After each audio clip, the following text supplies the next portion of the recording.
بسم اللہ الرحمن الرحیم۔ الیگزینڈر پوپ کی دی ریپ آف دی لاگ 5 کینٹوز پہ مشتمل ایک موک ایپک ہے۔ الیگزینڈر پوپ نے دی ریپ آف دی لاگ کے اندر ایپک کے سارے ٹریڈیشنز کو پیروڈی کیا اور اس نے اپنے زمانے کی جو مرد اور عورتوں کی جو زندگی ہے اس نے طنز کا نشانہ بنایا۔ پچھلے لیسنز تک ہم نے 4 کینٹوز اسٹڈی کر لیے تھے، ابھی ہم 5ویں کینٹو پہ بات کرنے جا رہے ہیں، اور 5ویں کینٹو سے ریلیٹڈ ہماری ڈسکشن پیج نمبر 16، 17 اور 18 تک محدود رہے گی۔ تو پڑھتے ہیں ہم پیج نمبر 16 کے 3rd پیراگراف کی جانب، جہاں پہ 5ویں کینٹو کی سمری اور اس کی کریٹیکل انالیسس پہ بات چیت شروع ہونے لگی ہے۔ وہ کہ ہر ایک آدمی جو ہے وہ بیلنڈا کی سپیچز سے بڑا متاثر ہوتا ہے، لیکن بیرن اس سے متاثر نہیں ہوتا۔ جیسے کہ فیٹ اور جب دونوں نے اسے کہا جاتا ہے کہ ان دونوں نے اسے اس چیز سے پریونٹ کیا کہ وہ صحیح طریقے سے بیلنڈا کو سن سکے۔ تھیلیسٹس خود بھی اس کے پاس آتی ہے، لیکن اینا کی طرح وہ بھی ناکام ہو جاتی ہے۔ بیلنڈا ڈیٹو کی طرح اپنے ایموشنز پہ قابو پا لیتی ہے، اوور کم کر لیتی ہے۔ پچھلی اس کے اندر ہم نے اس کی سپیچز کی بات کی کہ وہ کس طرح کے حالات تھے، امرائل نے جو کچھ لا کے دیا، جو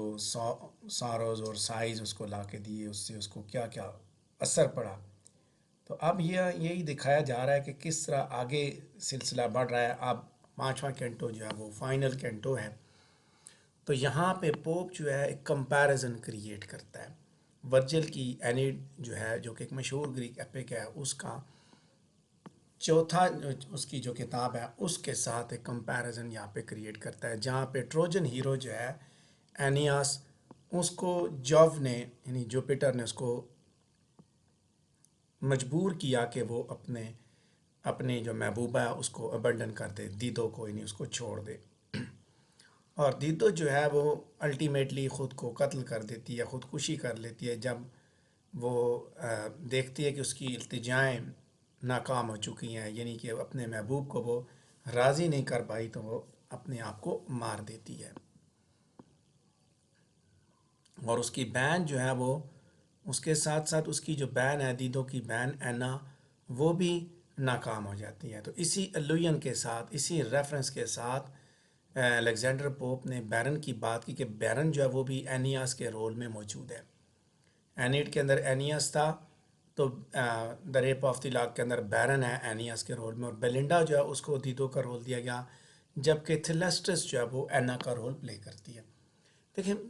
جب ہم یہ بات کرتے ہیں کہ اس کو پیروڈی کیا جائے تو کتنا زبردست انداز میں یہ پیروڈی کی گئی ہے۔ یہ چیزیں آپ کو وہاں سے اندازہ ہو رہا ہوگا کہ یہ وہ چیزیں، یہ وہ اسپیکٹ ہیں جو کہ پیروڈی کے بارے میں ہم دیکھیں گے۔ تو کروشلی وائل یہ اس ایپک کا جو اس ایپک کا سینیریو جو ہے وہ ہائی سٹیکس پہ ہے، اور یہاں پہ جو سچویشن ہے، یعنی ایک طرف دیکھیں وہاں پہ جو سب کچھ ہے وہ بڑے پیمانے پہ ہے، ہائی سٹیکس ہیں وہاں پہ، لیکن یہاں پہ جو فائٹ ہے وہ ایک لوور سٹیکس کی ہے، کیونکہ یہ ایک زلف کی لڑائی ہے، زلف حاصل کرنے کی، زلف کیوں کٹی، زلف واپس لینے کے۔ لہٰذا جو کمپیریزن الیگزینڈر پوپ یہاں پہ کریٹ کرتا ہے، بیسیکلی وہ سچویشن کی ٹریویالٹی کے اوپر زور دیتا ہے، کامیکلی مزاحیہ انداز میں حالات کی حالات کے اوپر وہ ایک طنز کرتا ہے۔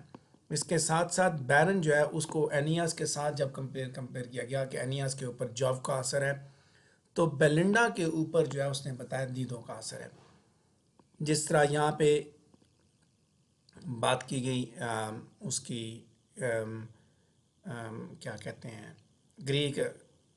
جو کلاسیکل ایپک ہے اس کی بات کی گئی، تو اس نے اینیاس کی بات کی کہ اینیاس کے اوپر اس کا اثر موجود ہے۔ اسی طرح بیرن کے اوپر بھی، بیرن اور اینیاس کو کمپیئر کرتے ہوئے الیگزینڈر پوپ نے ایپک ٹریڈیشنز کو فالو کیا، ان کی پیروڈی کی اس نے۔ سو بیلنڈا کو دیدو کے ساتھ جب کمپیئر کیا جاتا ہے تو who was famously tricked into falling in love by Cupid reminds the reader of the pervasive supernatural influence over mortals in the poem۔ تو یہاں بھی یہی چیز دکھائی گئی ہے کہ مارٹلز کے اوپر ان مارٹلز کا کیا اثر و رسوخ موجود ہے، کس طرح وہ ان کے اوپر اپنا اثر چھوڑتے ہیں۔ دی ریپ آف دی لاگ ایک زبردست لٹریری پیس ہے الیگزینڈر پوپ کا، جس کے اندر اس نے بھرپور کوشش کی ہے کہ ایپک ٹریڈیشنز کو فالو کرتے ہوئے وہ سارے کے سارے جو ان کے ٹریڈیشنز ہیں ان کی پیروڈی کرے، اور پیروڈی کرتے ہوئے اس نے ساتھ اس چیز کا بھی خیال کیا کہ اس نے اپنے زمانے کو، اپنے زمانے کی ٹریویل تھنگز کو اس نے پیش کیا، اور اس کے ذریعے اس نے اپنے زمانے کے اندر موجود ویکنیسز کا تمسخر اڑایا، اور یہی چیز یہاں پہ بھی ہم دیکھ رہے ہیں۔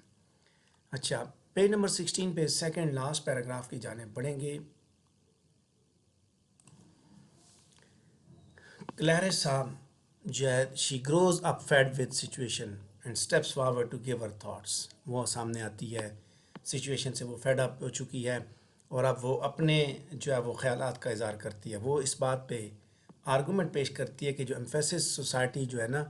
سوسائٹی اس چیز پہ وہ یہ بات کہتی ہے کہ سوسائٹی کا زیادہ زور جو عورتوں کے اوپر ہے کہ وہ زیادہ خوبصورت نظر آئیں، اور یہ چیز یعنی کہ ان کا خوبصورت نظر آنا یہ ایک ایبسرڈیٹی ہے۔ یہاں یہ چیز بھی دیکھیں کہ عصمت سے زیادہ خوبصورتی جو ہے وہ that is important. Alexander Pope نے اس چیز کو اپنی اس پوئم کے اندر بھی ہائی لائٹ کیا۔ اس نے کہا کہ the charm strikes the sight but merit wins the soul. Sight جو ہے اس دور میں سائٹ کی امپورٹنس زیادہ تھی، نظر آنا کی امپورٹنس زیادہ تھی۔ بیلنڈا کے اندر بھی یہ کھوکھلا پن ہے کہ اندر سے وہ کیسی ہے اس پہ کسی چیز کو فکر نہیں ہے کسی کو بھی، بلکہ اس کے اوپر ضرور فکر ہے کہ وہ بظاہر کیسی نظر آتی ہیں، خوبصورت نظر آتی ہیں یا بدی نظر آتی ہیں۔ بیلنڈا کو اپنے لاک سے زیادہ اپنی چیسٹیٹی کی، اپنی عصمت کی فکر ہونی چاہیے تھی، اپنے انر سیلف کی کہ وہ انورڈلی وہ بیوٹیفل اور ورچوئس ہو، لیکن ایسی کوئی بات نہیں، کیونکہ سوسائٹی عورتوں سے ڈیمانڈ یہ کرتی ہے کہ وہ ظاہری خوبصورتی ان کے پاس ہونی چاہیے، اور مرد بھی جیسے کلیرسا نے بات کی کہ men should only praise women who are both beautiful and virtuous, کہ مرد انہی عورتوں کی تعریف کریں جو خوبصورت بھی ہیں اور اخلاق والی بھی ہیں، ورچوئس بھی ہیں، نیک بھی ہیں۔ اور ساتھ میں کلیرسا نے یہ بھی کہا کہ اگر وین ایکٹیویٹیز جیسے ڈانسنگ آل نائٹ یا dressing one self all day, یہ ساری چیزیں اگر ایک اسمال پاکس یعنی کہ اگر یہ ساری چیزیں ہی اگر دیکھی جائیں تو انہی چیزوں کو اگر معیار بنا دیا جائے، کسی کی بھی خوبصورتی کا، کسی کی بھی عظمت کا معیار بنا دیا جائے، تو پھر سوسائٹی میں کچھ بھی اچھا نہیں رہے گا، بلکہ کہتا ہے کہ پھر لوگ پھر صرف خوبصورت چیزوں میں ہی پلیئر دیکھیں گے، موریلٹی ختم ہو جائے گی، اخلاقیات ختم ہو جائے گی۔ پیج نمبر 16 پہ سیکنڈ لاسٹ پیراگراف میں نے ڈسکس کیا، اس کے ساتھ ہی اس کا انالیسس بھی دیکھتے ہیں کہ کلیرسا کا نیم بیسیکلی کلیرٹی سے تعلق رکھتا ہے، کہ لٹرلی اس کا مطلب ہے کلیرٹی، اور اس اسپیچ کے اندر سوٹیبلی اس ایک یہ کلیئر ہیڈڈ ہے، یعنی کہ یہ چیز یہ اس کی انٹلیکچول اور مورل اتھارٹی کو، اس کا نام کلیرسا کا نام اس کی انٹلیکچول مورل اتھارٹی کو ہی ڈیمانسٹریٹ کرتا ہے، لہٰذا دونوں چیزیں ایکسپلیسٹلی اور امپلیسٹلی اس مورل اتھارٹی کو یہ آئیڈیا کاؤنٹر کرتا ہے کہ as a woman she is the intellectual and moral inferior of مین،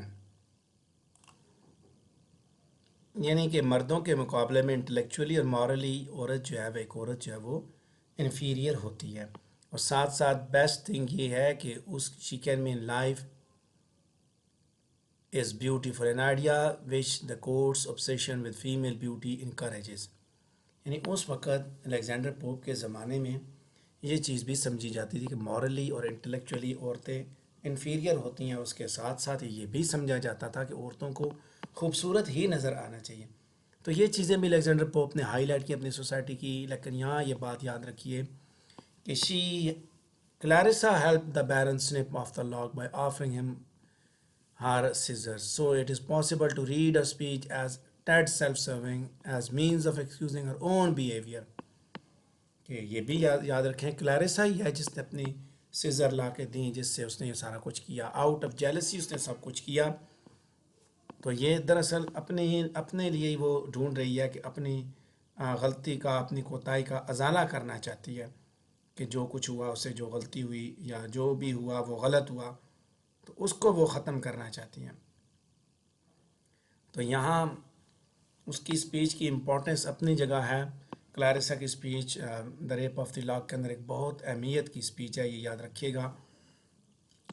کہ اس کے اندر اس نے کس طرح بتایا کہ کون کیا ہے، اور یہ کینٹو 5 کے اندر یہ دی ہوئی ہے. کلیرٹی اس نے کر دی ہے پورے کے پورے دا ریپ آف دی لاک کی. یہیں پہ اسی کریکٹر کی اسپیچ کے ذریعے اس نے اس کی انٹلیکچوئل مورل اتھارٹی بھی اس نے دکھائی کہ سوسائٹی کے اندر تو یہ سمجھا جاتا ہے کہ عورتیں اس طرح، لیکن دراصل ایسا نہیں ہے، کچھ عورتیں اس طرح نہیں بھی ہیں. پیج نمبر 16 پہ آخری پیراگراف دیکھیں گے. کلیرسا جو ہے اس کے بعد یہ چیز اس چیز کی طرف اشارہ دیتی ہے کہ اصل میں بات یہ نہیں ہے کہ کسی کی بھی اٹریکٹیونیس جو ہے وہ اس کے اندر زوال آ سکتا ہے. اس کے بال جو آج کالے ہیں تو کل گرے بھی ہو سکتے ہیں، وائٹ بھی ہو سکتے ہیں. ہر چہرے کو زوال ہے، باوجود اس کے کہ آپ میک اپ کریں، کور کریں. اور جو بھی ان میرڈ ہے اس سے بھی مرنا ہے. اور old must dye an old made, جو آج ان میرڈ ہے وہ ایک دن بوڑھیا ہو کے مرے گی. اس کے بعد وہ یہ بھی کہتی ہے کہ سب سے سینسیبل چیز یہ ہے کہ ایجنگ کے اندر بھی آپ کے اندر گڈ ہیومر آپ کے اندر موجود ہو. Charms strikes the side but merit wins the soul, کہ صورت جو ہے اس کو تو زوال ہے لیکن سیرت کو کبھی بھی زوال نہیں آتا. اخلاق جو ہے وہ ہمیشہ کے لیے پریزروڈ رہتا ہے، ہمیشہ کے لیے سسٹین کرتا ہے. اور یہی چیز دکھائی ہے اس نے کہ وچ آفٹن پرووز مور افیکٹو دین بینگ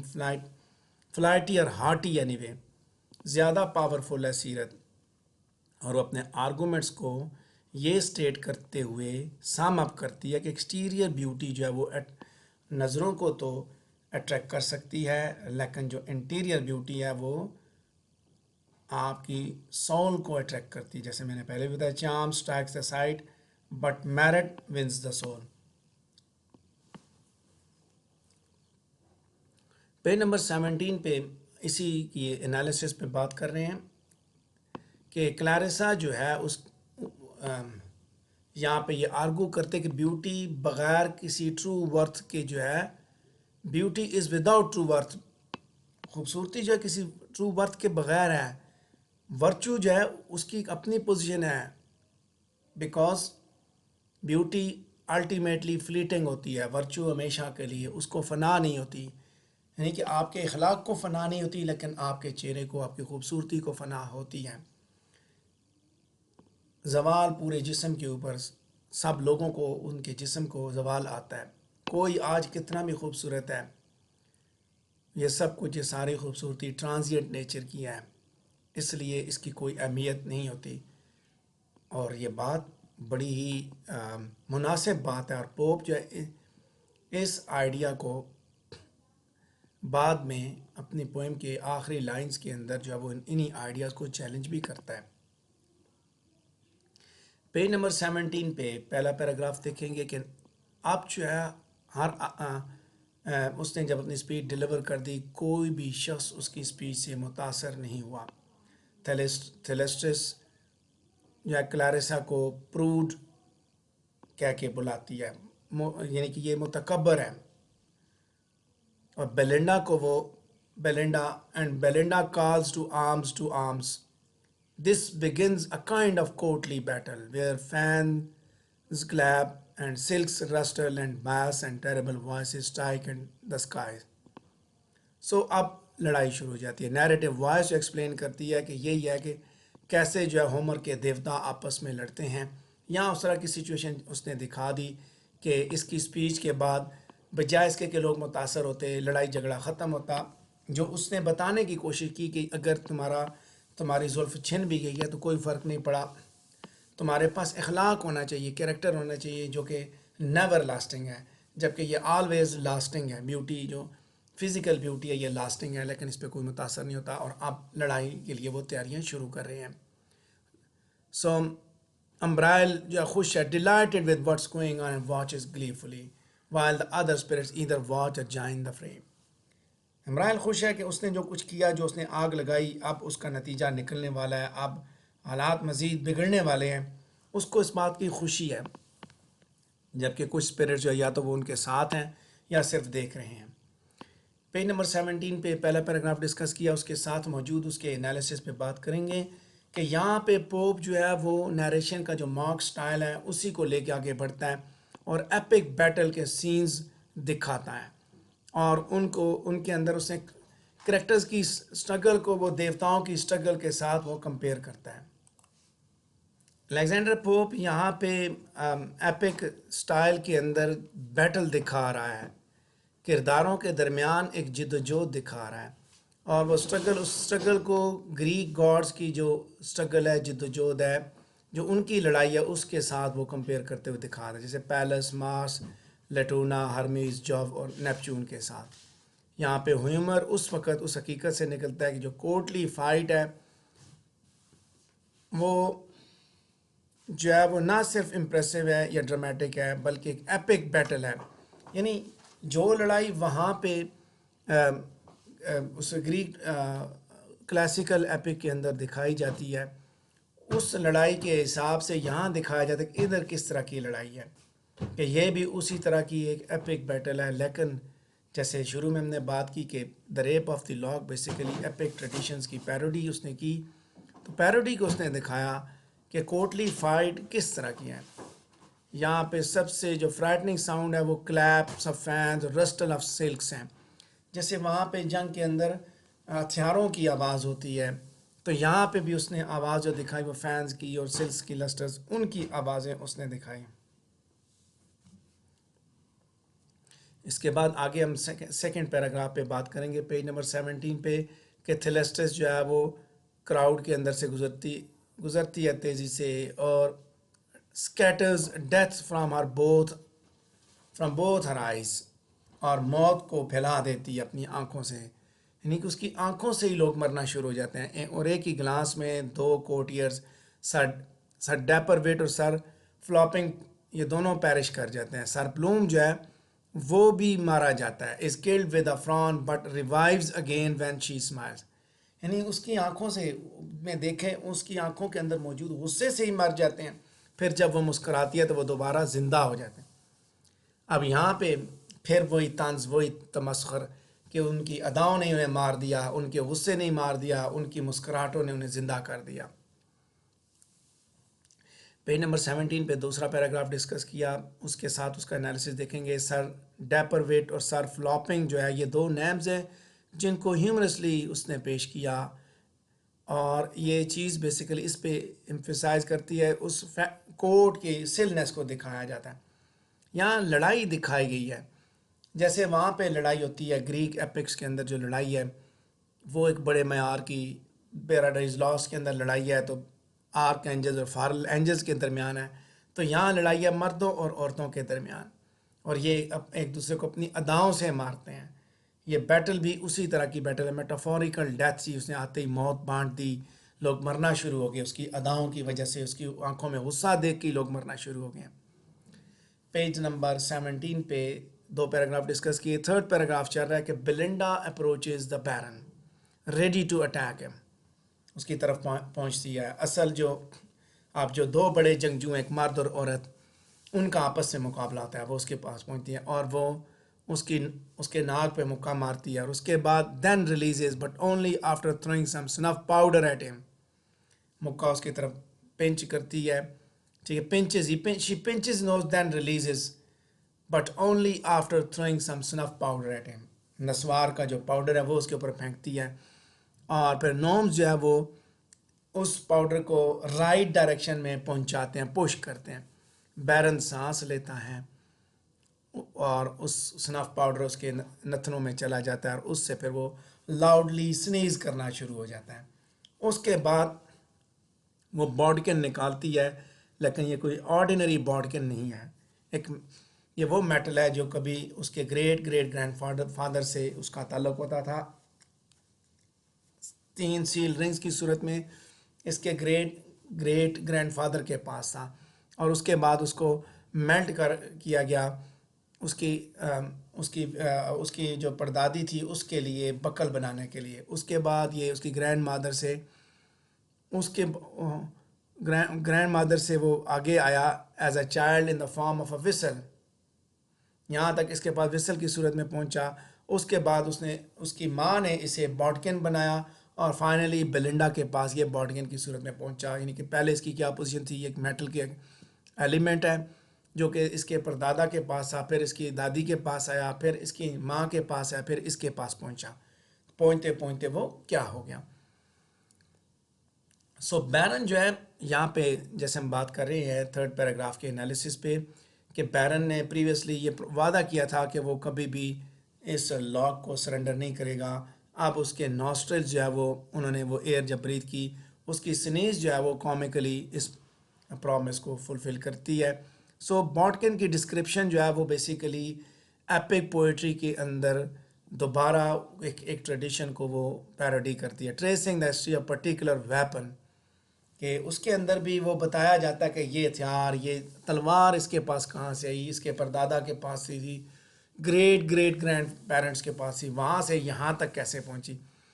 تو یہاں پہ بھی الیگزینڈر پوپ نے اسی ٹریڈیشن کو اس نے کاپی کیا, موک کیا, اس کو کاپی کر کے اس کی پیروڈی کی, کہ جس طرح وہاں پہ تھا ادھر بھی کامکلی کمپیئر کیا اس نے. High stakes of world epic with triviality of the court. یہاں پہ جتنی چیزیں پیروڈی کی ہیں, میری آپ سے گزارش ہوگی جب آپ اس کو لیکچر کو سنتے ہیں تو آپ ضرور ان پیروڈی کے ایلیمنٹس کو ایک طرف نوٹ کریں, ان کے اوپر اپنے پوائنٹس بناتے جائیں. جو سیٹائر کے ایلیمنٹس ہیں, جو سیٹائر کی باتیں, ان کو نوٹ کر کے ان کے اوپر ساتھ لکھیں. یہ سیٹائر کا انسٹنس ہیں جو میں نے بتایا, اور تاکہ جب ہم آگے چیزوں کو ڈسکس کریں تو آپ کو پتہ چلتا جائے کہ اس میں کون کون سے ایسپیکٹس اس کتاب کے اندر موجود ہیں. پیج نمبر 17 پہ ہم بات کر رہے ہیں سیکنڈ لاسٹ پیراگراف کی, کہ بلنڈا جو ہے اب وہ تیار ہے کہ وہ اپنے اس باڈکن کو سٹیب کرے گی بیرن کے اندر, اور he shouts out that one day she too, اور وہ چلاتا ہے جس طرح ایک دن وہ چلائی تھی, will be brought this love but he fears nothing in death other than being separated from her. اسے موت میں کوئی خوف نہیں ہے ماسوائز کے کہ وہ اس سے جدا ہوگا. اور اس کے بعد وہ اس سے التجا کرتا ہے کہ اسے زندہ چھوڑا جائے. پہلے ہی وہ اتنا کیوپڈ کی ان شولوں سے پہلے ہی وہ بہت زیادہ ٹارچر ہو چکا ہے, اور وہ اس کی طرف چلاتی ہے ٹو ریٹرن دا لاک, واپس کرو. اور as angry the character Othello screams of the handkerchief in the play by Shakespeare. یہاں پہ پھر ایک اور کاپی آئی ہے اس کا جو چلانا ہے وہ اس طرح کا چلانا ہے جس طرح شیکسپیئر کے ڈرامے اوتھیلو کے اندر جو ہے وہ اوتھیلو جو ہے وہ رومال کے لیے چلاتا ہے, اسی طرح یہ بھی چلاتی ہے. وہ رومال اس کی عصمت کا, اس کے پیچھے بھی پوری ہسٹری ہے, اس کی عصمت کا نشان ہے. اسی طرح یہاں پہ بالوں کی بھی ایک ہسٹری ہے کہ وہ بال جو وہ بھی اس کے نزدیک اس کی جو ہے وہ شناخت ہے, اس کی عصمت کا نشان ہے. وہ پیج نمبر 17 پہ سیکنڈ لاسٹ پیراگراف ہم نے سمری پڑھی, اس کا انالیسس دیکھیں گے. بلنڈا کا جو کمپیریزن ہے اس کا جب ہم کرتے ہیں اوتھیلو کے ساتھ, تو جس طرح وہ ادھر جاتا ہے ہینڈکرچیف کے لیے, اسی طرح یہ چلاتی ہے اپنے زلف کے لیے. So believe this to be proof of his wife's infidelity over which he ultimately murders her. Once again creates a humorous juxtaposition. اس رومال کے پیچھے بھی ایک داستان ہے, جب آپ اوتھیلو کو پڑھیں گے وہاں آپ کو پتہ چلے گا کہ چونکہ اس کے پاس وہ رومال نہیں ہوتا تو اس سے وہ اپنی وائف کو یہ سمجھتا ہے کہ وہ بے وفا, چونکہ اس نے اس کے ساتھ دھوکہ کر دیا. تو یہاں ہیومرس جکسٹاپوزیشن انکریڈیبلی ٹینس اور ڈرامیٹک سچویشن میں سے کریٹ کی, جو کہ ٹریویل ہے, مزاحیہ ہے.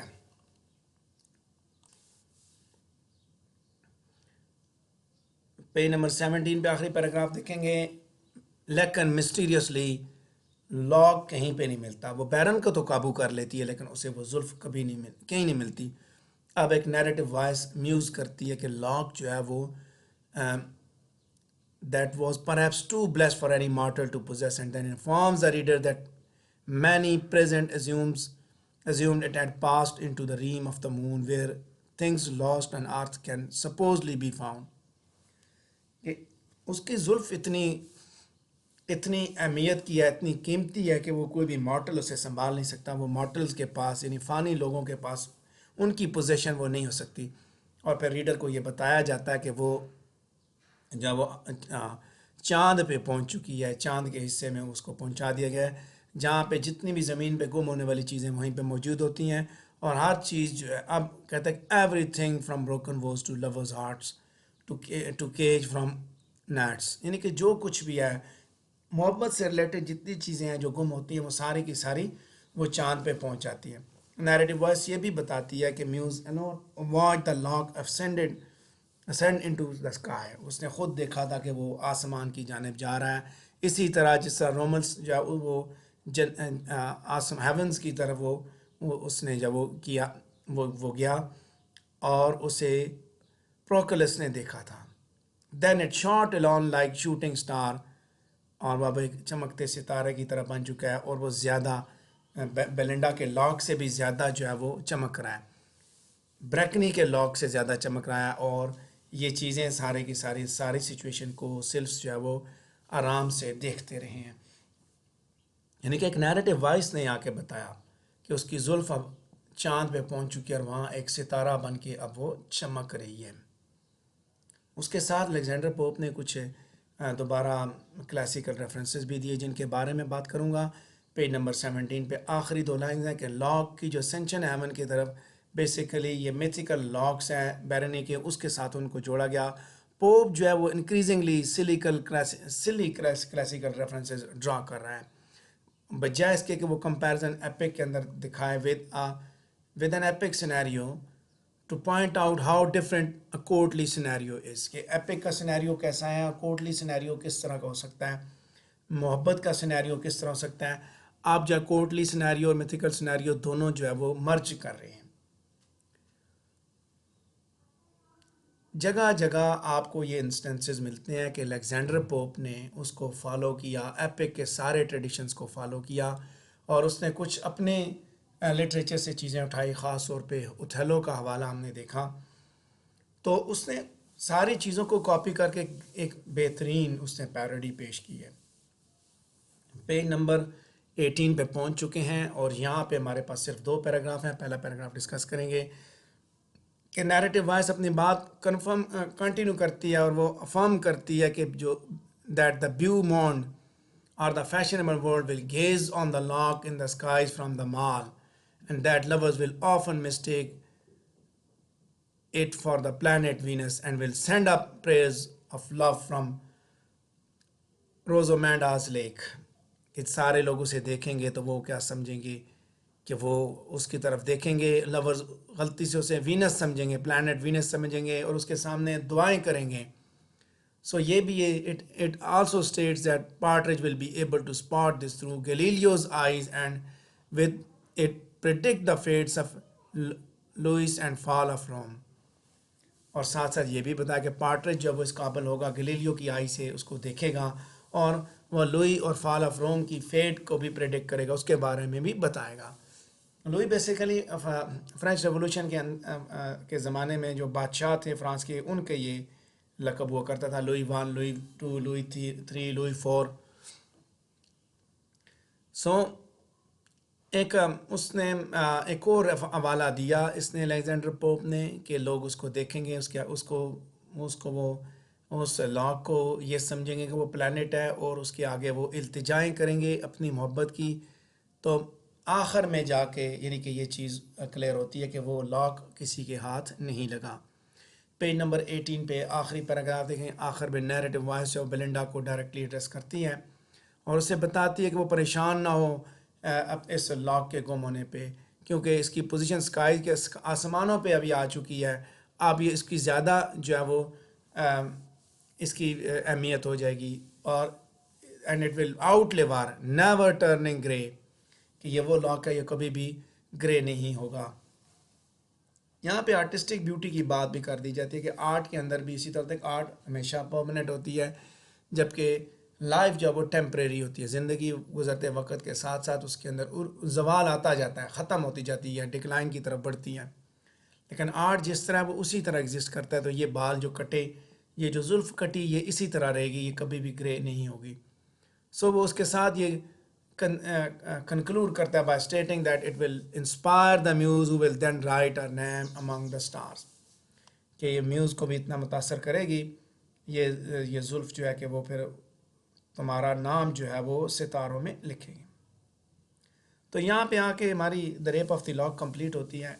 فائنل لائنز دیکھ رہے ہیں کہ پوپ دوبارہ مزید ججمنٹ دے رہا ہے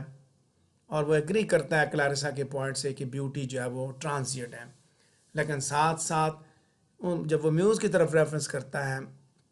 گاڈیس آف آرٹ اینڈ پوئٹری تو وہ یہ سجیسٹ کرتا ہے کہ بیوٹی جو ہے وہ زیادہ ویلیبل اور اچیویبل ہے